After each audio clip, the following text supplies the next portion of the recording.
बहुत बढ़िया अवसर है। मंत्र न चले नाम चला लो, नाम न चले तो चतुरासी जी गुनगुनाने लगो। बिल्कुल अवसर मत दो। जैसे दुश्मन नीचे गिर पड़ा है, आप ऊपर चढ़े हो, अब उसको ऊपर आने का अवसर मत दो। ऊपर आने का अवसर दिया तो अब आपको ऊपर आने का अवसर दुश्मन नहीं दे पाएगा। ध्यान रखना, एक बार अगर अब मन चढ़ गया आपके ऊपर और मनमानी आचरण करा लिया तो आपको भजन लायक नहीं रखेगा, क्योंकि वो समझ चुका है कि तुम ऐसी जगह पहुंच चुके हो कि अगर अब हम इसको हरा ना पाए तो मुझे जिंदगी भर इसका गुलाम बनना पड़ेगा। मन ने देख लिया है कि अब हम मारे जाएंगे, अब मुझे मरना पड़ेगा, तो वो आखिरी कोशिश करके आपका नाश करेगा। बस आप सावधान हो जाओ। इस समय आपके घुटने उसकी गर्दन के ऊपर है, ऐसा समझो, क्योंकि सदगुरु आश्रय, संत आश्रय, सत्संग, नाम धाम आश्रय। अब वो विचलित हो रहा है, भड़बड़ा रहा है। कोई तो मिले ऐसा, थोड़ा तो हमें जीवन दान दे, क्या विषय भोग, थोड़ा तो मुझे विषय सेवन करने को मिले। चूक कर दी तो फिर परमहंस श्री ओंकारानंद सरस्वती जी ले जब बिल्कुल नई अवस्था सामने उनके गए तो उनका, अच्छा बच्चा, बड़े भाग्यशाली हो, वैराग्य मार्ग में आए हो, पर ध्यान रखना, एक सांप को जब बंदर पकड़ता है तो बोले ऐसे ऐसे जड़ में रगड़ता है, फिर देखता, सू तो नहीं बोला, फिर रगड़ता है, और वो मरने पर भी रगड़ता ही रहता है कि कहीं से मैं जान न। बोले बस ऐसे ही साधु को, साधक को, उपासक को अपने मन को रगड़ना है। राधा वल्लभ श्री हरिवंश, राधा वल्लभ श्री हरिवंश, राधा वल्लभ श्री हरि। अगर सू बोलने का मतलब अगर थोड़ा भी विषय स्फुरण रह गया तो अभी रगड़ते रहो, राधा वल्लभ श्री हरिवंश। फिर सच्ची कहते भजन करना नहीं पड़ता। जैसे भजन थोड़ी करना पड़ता है ही नहीं भजन, किसी और कुछ क्या करे, कुछ है ही नहीं यंत्रों में, वो स्फुरते केवल वही। अब उसको भजन थोड़ी करना है, रह ही नहीं गया, कुछ करना ही नहीं रह गया है। हंस रहे, खेल रहे, बात कर रहे, खा रहे, पी रहे, चल रहे, ठाड़े बैठे परे उताना, कबीर काहे हम राहें ठिकाना, हर समय। पर वो स्थिति प्राप्त करने के लिए निरंतर अभ्यास की आवश्यकता है। श्री भगवान कह रहे हैं कि परमम पुरुषम दिव्यम याति पार्थानुचिंतयेत, जो मेरा सदैव चिंतन करता रहता है, दिव्य परम पुरुष का साक्षात्कार उसको अपने चित्त में ही हो जाता है। चित्त स्थान भगवान वासुदेव का है। शरीर छोड़ने के बाद नहीं, शरीर रहते ही ऐसी आनंद की वृत्ति उदय होती है। अब उनके लिए शब्द ही नहीं तो क्या वर्णन करें। ऐसी आनंद की उसी आनंद में वो आनंद समुद्र प्रभु प्रकाशित होने लगते हैं। पर उस आनंद में जहां आपका थोड़ा प्रवेश होता है, आप उलझ करके विषय की तरफ चले जाते हैं। ध्यान देना हमारी इस बात को, या अनुभोगम में बात कहते हैं। जब आपको भजन का थोड़ा आनंद मिलेगा तो आप थोड़ा निश्चिंत जैसे होते हैं, उसी समय मन आपको विषयों में फंसा देगा। जब आपको भजन का अभ्यास बढ़ने लगे, आनंद मिलने लगे, तो आपको उदासीनता बढ़ानी है, हंसना नहीं है, लोगों से मिलना नहीं, खेलना नहीं है, क्योंकि इस समय चढ़ाई का है। आनंद स्फुरित होने लगा, बचाओ, बिल्कुल आसपास से सुरक्षित हो जाओ। वो आनंद ही आपको ऊपर ऐसी स्थिति में ला देगा जहां ये विषय नहीं ले जाएंगे। भगवान कह रहे परमम पुरुषम दिव्यम याति पार्थानुचिंतयन्, जो निरंतर अभ्यास चिंतन का करता है उससे चित्त में ही भगवत साक्षात्कार हो जाता है। अगर आप सावधान नहीं रहेंगे, चिंतन सही नहीं रहेगा आपका, तो किसी भी अवस्था में यह विषय चिंतन छूटने वाला नहीं। अभी हमारे पास अवसर है, अभी हमारे पास समय है, चूको मत। ये बहुत सूक्ष्म लड़ाई है, ये कोई बाहर के लाठी डंडा गोली वाली लड़ाई नहीं है, ये अंतर की लड़ाई है। इसमें बड़े बड़े हार जाते हैं। अगर कोई जीत पाता है तो एकमात्र भगवान को समर्पित चित्त वाला जीतता है। हमें लगता है आपको बढ़िया समर्पण का अवसर है। अब आप ये जो मना किया जाता है, उन विषयों का भोग करते हैं, विषयों का सेवन करते हैं, तो फिर ऐसा लगता है अब हम नहीं कर पाएंगे, हमारे पास कोई चांस नहीं रह गया कि अब आपको संभाल सके। इसलिए आप सहयोग कीजिए। ये बाहरी आनंद 4 दिन का है, मान जाओ, बाहरी आनंद। ये श्री जी के मार्ग के लिए हम कह रहे हैं किसी जन्म में भगवत प्राप्ति करनी। अगर आप नहीं मानोगे, मनमानी आचरण करोगे तो भ्रष्ट हो जाओगे। ये संसार का स्वरूप है, किसी न किसी बहाने से वो आपको सतमार्ग से हटाएगा। ना किसी को घर आने दो, ना किसी के घर जाओ, ना किसी को रंग लगाओ, ना किसी से रंग लगवाओ। अपनी प्रिया प्रीतम के साथ होली खेलो। यहां जो सत्संग हो रहा है ठीक है, सुना, एकांतिक किया, कुटिया में जाओ चुपचाप, अपने श्री जी को रंग लगाओ, श्री जी के सामने पद गाओ, श्री जी के सामने नाचो, उन्हीं तो भावना में उनके साथ खेलो, किसी और की जरूरत नहीं। कोई अब दूसरा हमें छुए, दूसरा कोई हमारा अपना बने, अब हमें जरूरत नहीं है। देखो हमारी भाषा समझ में आ रही हो तो समझ लेना, नहीं बाद में पछताओगे। किसी को भी अपने साधन कक्ष में प्रवेश मत दो, किसी को अपनी कुटिया में मत आने। अब आप यहां गृहस्थ नहीं हो, यहां भी रह रहे हो, भले गृहस्थ वेश में रह रहे हो, आप वनवासी हो, आप श्री जी के उपासी हो, कोई व्यवहार की जरूरत नहीं। जब ऐसे रहोगे तो श्री जी आएंगे आपसे खेलने। निष्ठा, हृदय में निष्ठा। अब व्यवहार की गुंजाइश नहीं रह गई, हमारे पास समय नहीं व्यवहार का। हमारी बातें मान लो, पर आप लोग मानते नहीं हो, इसलिए कोई रंग नहीं चढ़ पा रहा। अरे वो बेचैन है आपके साथ खेलने के लिए। उनकी तरफ जब देखो ना तो बेचैन है, पर उनकी तरफ कोई देखना ही नहीं चाहता। वो तो यही से फुर्सत नहीं मिलती भोगों से खेलने के लिए, संसार के राग में खेलने के लिए। अरे वो तो लालायित है, वो तो खुशी हो रही है कि ये हमारा शरणागत हो गया, अभी हमारी सहचरी बनेगा, हमारी सेवा में आएगा। शरणागत होकर के पीठ कर लिया श्री जी की तरफ, मुख कर लिया संसार की तरफ, तो दोनों लाड़िले उदास बैठ जाते हैं। आप क्या करें, तो उधर मुख करके जा रहा है, चलो फिर कभी लौटेगा, वो फिर इंतजार कर रहे हैं। विमुख भये निमिषो ना अकृपा जब चित्ते तब ऐसे। खूब अभ्यास करो नाम जब। कोई होली दिवाली त्योहारी, हमारा सारा त्योहार लाडली लाल से है, इन्हीं के साथ खेलो। देखो तुम्हें बताएं, जो बच्चा बाहर खेलने नहीं जाता तो माता पिता उसके साथ खेलने लगते। कैसे? घुटने के बल चल रहा है तो वो पिता भी घुटने के बल चलेगा उसके साथ साथ। वो तोतली बोलेगा तो वो भी तोतली बोलेगा। देखा है कभी ऐसा? ऐसा कर। तो ये हमारे स्वामी भी जब देखेंगे कि अरे ये तो किसी से राजी नहीं है, केवल हमसे खेलना चाहता है, इनके लाने का एक ही उपाय है, ध्यान रखना, अनन्य व्रत नहीं चाहिए हमें। और जैसे कल आप सुन रहे थे, पपीहा बन के रहू रे, बस यही चातक व्रत नहीं, हमें नहीं चाहिए।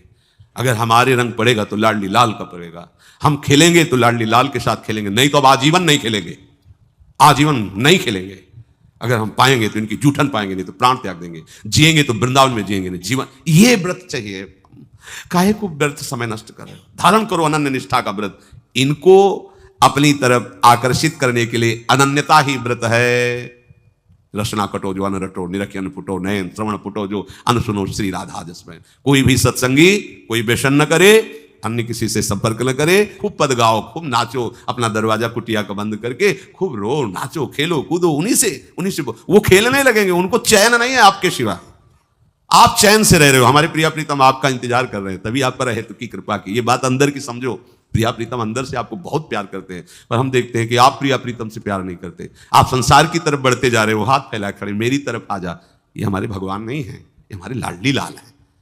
हम इनको भगवान नहीं, ये तो प्रेम के खिलौना दो खेलत है, प्रेम खेल। हमारे रसिकों ने इनको भगवान नहीं माना। अगर कोई संकट आया तो अपने आंचल में छुपा के इनको लेके भागे। ये नहीं सोचा कि अखिल लोग ब्रह्मांडों का ईश्वर, इसको छुपा के भागने की क्या जरूरत है। चाहे बिहारी जी को, चाहे राधा वल्लभ लाल को, जब कभी कोई ऐसा भय आया है तो ऐसा नहीं सोचा कि भगवान रक्षा करेंगे, नहीं, इनकी रक्षा हमें करनी है। इनको छुपा करके, कभी काम वन में राधा वल्लभ लाल को, कभी बिहार वन में से बिहारी जी महाराज, छुपा छुपा के अपने अपने ठाकुरों। तो हमारे ये लाडले हैं, प्यारे हैं, इन्हीं के साथ खेलना है, इन्हीं में रहना है। अब इन्हीं के पास रहना है, इन्हीं में रहना है। दो बात ध्यान रखो, इन्हीं के पास रहना है, इन्हीं में रहना है, बस। अब यही हम नहीं कर पाते, वही जो शुरुआत सत्संग में की थी, सबकी ममता ताग बटोरी, मम पद मन। ये भारी बात है, भारी बात है। जितनी जल्दी आप उदास हो जाओ संसार से, उतनी जल्दी मुस्कुराहट आ जाएगी प्रिया प्रीतम के मुख में आपके लिए। आप जब मुस्कुरा रहे उधर, तो वो उदास बैठे कि हमारी तरफ क्यों नहीं देख रहा। अब हमें अपने प्यारे को उदास नहीं करना, प्यारे को मुस्कुराहट से युक्त करना है। क्या हम उदास हो जाए? ताते मौन रहे वो उचित है, जगते भयो फिरे बैरागी, वृंदावन रस में अनुरागी। इसकी खूब चिंतन परायण रहो। कोई भी विषय का सेवन ऐसा ना करो जो आपकी बुद्धि भ्रष्ट कर। कोई आपने ऐसा गंदा व्यसन, गंदी बात, गंदी चेष्टा, आप परसों नरसों, फिर आगे क्या? आपका जो साधन मार्ग वो ढक जाएगा, फिर प्रमाद छा जाएगा। हमें किसी भी उत्सव में, किसी भी उत्साह में अपनी प्यारी जो की अनन्यता और सिद्धांत को नहीं छोड़ना, अपने मार्ग में चल। ये अध्यात्म है, अध्यात्म। ये दान पुण्य की बातें नहीं है, ये लोकांतर में भटकने की बातें नहीं है, सीधे भगवत प्राप्ति की बातें हैं। यत करोषि, जो भी तुम करोगे वो तुम्हें अपने आराध्य देव के लिए करना है, आराध्य देव को समर्पित करना है। देहाभिमान अभी कुछ ही समय में गलित हो रहा है, ऐसा आपको अनुभव होने लगेगा। कैसे समझेंगे देहाभिमान गलित हो रहा है? जब आपका अपमान हो और आपको कोई फर्क ना पड़े, आपका सम्मान हो, आपको कोई हर्ष नहीं हुआ, बड़ा लाभ हो गया, कोई सुख नहीं हुआ, बड़ी हानि हो गई, कोई दुख नहीं हुआ। शरीर स्वस्थ है, कोई हर्ष का विषय नहीं, शरीर अस्वस्थ है, कोई सुख का विषय नहीं। यह है देहाभिमान गलित होने का स्वरूप। यत करोषि, तो जो भी हम करें, पापाचरण भी करें तो श्री भगवान को अर्पित कर दे। बोले नहीं, तस्मात् शास्त्रम प्रमाणम ते कार्याकार्यो व्यवस्थितो। जो तुम्हें करना है उसमें प्रमाणित कार्य करने हैं, शास्त्र के अनुसार। यत करोषि, अब जो भी करोगे शास्त्र सम्मत करोगे और प्रभु को समर्पित करोगे, देहाभिमान बहुत जल्दी गलित हो जाएगा। यदश्नाशि अशन भोजन, जो भी पाओगे पहले प्रभु को भोग लगाओगे, देहाभिमान गलित हो जाए। मान लो मेरी बात, ये सब 4 दिन के उत्सव, 4 दिन की चांदनी है। शोक समाज पूरा तैयार हो रहा है हमारे ऊपर आक्रमण करने के लिए। तुम्हें क्या पता, शोक का अंधेरा छाने के पहले ही व्यवस्थित जहां पहुंचना है वहां पहुंच जाओ, फिर अंधेरा छा जाएगा, कोई फर्क नहीं पड़ेगा। अभी आप यात्रा ही नहीं प्रारंभ किए हैं और अंधेरा आ गया तो मार्ग ढक जाएगा और जीवन व्यर्थ चला जाएगा। कुछ भी मत खाओ। कैसी धूर्तता हमारी बुद्धि में बैठी है। रसेंद्री की तृप्ति के लिए हम गुरुजनों की आज्ञा को रौंद करके चंद विषयों का सेवन करते हैं। धिक्कार है जीवन को। यदि आज्ञा उल्लंघन करके अमृत भी पीने को मिले तो विष हो जाएगा, ध्यान रखना। इंद्रियों की चाटुकारिता करते हद हो गई। अरे संसारी पुरुष में ऐसा देखे तो चलो, लेकिन जो भगवत मार्ग के पथिक, धिक्कार तुम्हारे जीवन को। प्रियाजू को बिना भोग लगाए अर्पित किए तुम पाने के लिए उत्साहित कैसे हो रहे हो? जिन वस्तुओं को निषेध किया गया है उनकी तरफ स्वप्न में भी अगर गति हो तो जलन होनी चाहिए कि स्वप्न में भी हमने कैसे स्वीकार कर लिया। कभी कभी ऐसा लगता है कि भगवत प्राप्ति बहुत कठिन है, ये समझने वाले नहीं। मेढक को तौलने का अगर हमें आदेश मिले तो तौलना बहुत कठिन है। 5 रखो, 2 उधर चिटक के चले गए, उनको घसीटो तो 3 पहले वाले फिर उतर के चले, ऐसे है। सावधान हो जाओ। ये आज्ञा का उल्लंघन तुम्हारे लिए नारकी गति का काम करेगा। अगर आज्ञा है कि अमृत नहीं पीना तो मत पीना, नहीं वो विष हो जाएगा। और अगर आज्ञा है विष पी लीजिए तो गरल सुधा रिपु करहि मिताई, गोपद सिंधु अनल शीतलाई, वो विष अमृत हो जाएगा। तुम्हारा शत्रु तुम्हारा मित्र हो जाएगा। ये भाव समुद्र गाय के खुर के गड्ढे के समान हो जाएगा। आज्ञा पालन बहुत बड़ी सिद्धि है। ये मूढ़ता का त्याग कीजिए। आप जानते हो, जानते नहीं है?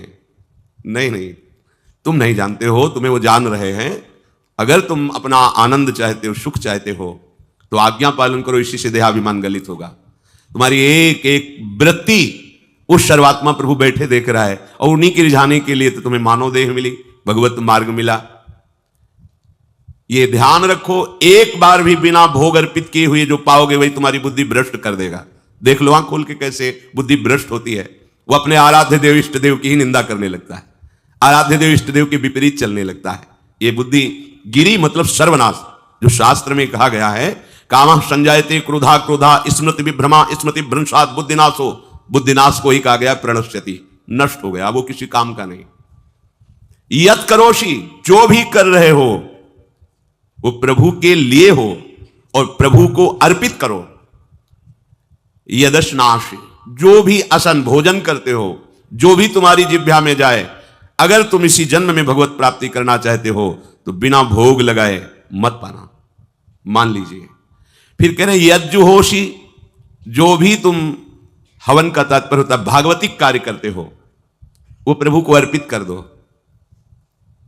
बड़ा सुख मिलेगा। जो तुम ददाशी, किसी को भी कुछ भी देते हो प्रभु को दे दीजिए। देने के पहले उसमें भाव कीजिए राधा वल्लभ लाल इसके हृदय मंदिर में बैठे हैं। अब भोजन जल वस्त्र जो भी आपको उसको दिया तो उस व्यक्ति को नहीं दिया, सीधे ठाकुर जी को दिया, राधा वल्लभ लाल को दिया।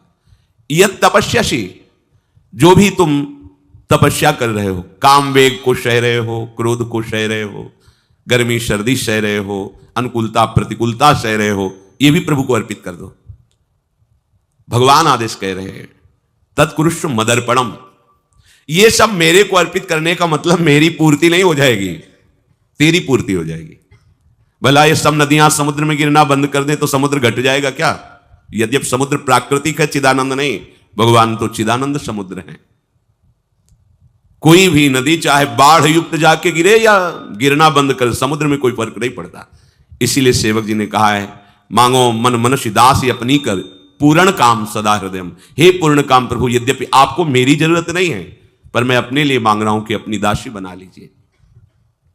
मद भक्तो मईश्वरे सर्वज्ञे परम गुरु वासुदेवे समर्पित सर्वात्म भावः, यत् पश्यति शृणोति स्पृशति वा सर्वमेव भगवान वासुदेवः, इत्येवं गृहाविष्ट बुद्धिर मद भक्तः सन एतत् यथोक्तम सम्यक दर्शनम विज्ञाय मद भावाय मम भावो मद भावः परमात्म भावस्तस्मै परमात्म भावो योपपद्यते युज्यते घटते मोक्षम गच्छति। वेद कहता है, भगवान की वाणी, मद भक्तो, जो मेरा भक्त हो गया है। अभी हम देह भक्त हैं, भोगों के भक्त हैं, विषयों के भक्त है, काम क्रोध लोभ मोह जब जो चाहता है हमें परास्त कर देता है। लेकिन जो मद भक्त हो गया उसको नहीं, बाहरी वेश परिवर्तन से मद भक्तो नहीं होता। कभी कभी हंसी आती है कि अमृत कुंड को छोड़ करके मल कुंड का स्वाद लेने के लिए कितना लालायित है जीव, कैसी मंद बुद्धि। मतलब एकदम लगता है कि वाह प्रभु आपकी है विचित्र माया है। ये इधर कूदे तो अमृत कुंड है, इधर कूद रहा है मल कुंड है। वो जानबूझ करके अमृत को त्याग करके मल कुंड में जा रहा है, जहां हमारी प्यारी जी और प्यारे जी की ऐसी सुख वृत्ति है। वेणु कानन कुणित श्रवण सुंदर सुनत मुक्त सम सकल सुख पाए पग पेलिरी। मोक्ष सुख को भी लात मार करके जिस सुख में बढ़ा है, कैसा कैसा तुम्हारा आश्रय है। हमारे युगल सरकार का ऐसा सुख है कि मोक्ष सुख थूक देने योग्य हो जाता है, और आप युगल सरकार को एक तुच्छ विषय के लिए छोड़ देते। कैसे भक्त हो तुम, कैसे हो तुम? खुद प्रश्न करके देखो। कभी तुम्हें अपने ऊपर धिक्कार नहीं आता? अपने को बहुत चतुर समझते हो, अपने को बहुत प्रवीण समझते हो कि कोई नहीं जानता हम क्या खाते हैं, कोई नहीं जानता हम कहां जाते हैं, कोई नहीं जानता हम कैसे खिलाड़ी हैं कि खेल रहे हैं। अरे पागल, तू कैसा खेल रहा है। ये जगन नाटक वैभवा, वो बैठे हुए डायरेक्टर सब कुछ देख रहा है और तुम्हारी कहानी लिख रहा है। बहुत होश में हो जाओ, हर समय तुम दृष्टि में हो, ऐसा मत समझो। मद भक्तो मईश्वरे सर्वज्ञ, समझ मैं सर्वज्ञ हूं, मैं सब कुछ देख रहा हूं। परम गुरु, मैं गुरुओं का भी गुरु, परम गुरु हूं। भगवान बोल रहे वो है, वही परम गुरु है, क्योंकि गुरु शब्द ही उन्हीं के आगे है, दूसरा कोई नहीं, कोई है ही नहीं दूसरा, दूसरा ना कोई, वही परम गुरु है, क्योंकि उनके सिवा कोई है नहीं, वही है परम गुरु। बड़े करुणा में है। अगर ये सोचा जाए कि भगवान की वाणी और गुरु की वाणी अलग है तो भ्रम है आपको। भगवान की वाणी गूंज रही है, पकड़ो। आपको लगेगा बातें कर रहे हो, कहां गूंज रही है? अभी ट्रांजिस्टर लाइए, लखनऊ लगाइए, अभी बोलने लगेगा। तो वाणी गूंज रही ना लखनऊ की। कानपुर लगाइए, कानपुर बोल लेगा, क्योंकि उसमें पावर है उस वाणी को घसीटने का। एक यंत्र जैसा तुम्हारे अंदर तो पावर नहीं है, तुम अपने को बहुत पावरशील समझते हो। एक इतना बड़ा ट्रांजिस्टर लाइए, उसे आप अभी लगाइए बंबई, वो अगर स्टेशन आ रहा पकड़ में तो बोलने लगेगा कि बंबई की आकाशवाणी से बोल रहा हूं। आकाशवाणी पकड़ रहा है वो, तुम्हारे अंदर कितनी सामर्थ्य। तुम गुरुवाणी सामने से नहीं पकड़ पा रहे हो, आकाशवाणी क्या पकड़ोगे? बहुत ज्ञानी, बहुत विज्ञानी। वो एक यंत्र पकड़ रहा है लोक के स्टेशनों को। अगर तुम मंत्र पकड़ लो तो तुम भगवान की वाणी ऐसे सुनोगे, ऐसे देखोगे। कहीं दूर थोड़ी है, सामने नृत्य करते रहते हैं। नेत्र खुले थोड़ा, पावर आप में है, जो मंत्र मिला है। वो यंत्र पकड़ता है स्टेशन, पावर तुम्हारा सीधे पावर हाउस को पकड़ेगा। अखिल ब्रह्मांडों का पावर वासुदेवा समर्पित सर्वात्म भावः। तो यत् पश्यति यत् शृणोति स्पृशति, वो भगवान का स्पर्श करेगा, भगवान की वाणी सुनेगा, भगवान को ही देखेगा। कौन? जो मद भक्ता है। तो आप लोग बड़े कृपा पात्र हैं, भगवत मार्ग के पथिक बन गए। कहां फंसे हो यार, कहां? बड़ी हंसी आती है। साधक अपने छोटे से दोस्त को पहाड़ की तरह देखकर व्याकुल हो जाता है और गुरु और भगवान से पुकारता है, नाथ देखो मैं ऐसा, मुझे बचा लो। प्रभु अभी तक समर्पण नहीं हो पाया, उसे अपने में फुर्सत नहीं। जो मेरा हो जाता है वो निरंतर मेरा चिंतन करता है, इसलिए मैं उसको सुनाई देता हूं। तुम किसका चिंतन कर रहे हो? संसार का। तो क्या सुनाई दे रहा है? संसार। तुम किसको देखना चाहते हो? संसार को। तो क्या दिखाई दे रहा है? स्त्री पुरुष दोष गुण। भगवान कह रहे मद भक्तो, जो मेरा भक्त है वो यत् पश्यति श्रृणोति स्पृशति। प्रभु स्पर्श में आते, केवल देखने में नहीं आते। क्या भगवान को ध्यान में देख लिया? चलो, जैसे आप गले लगते ऐसे प्रभु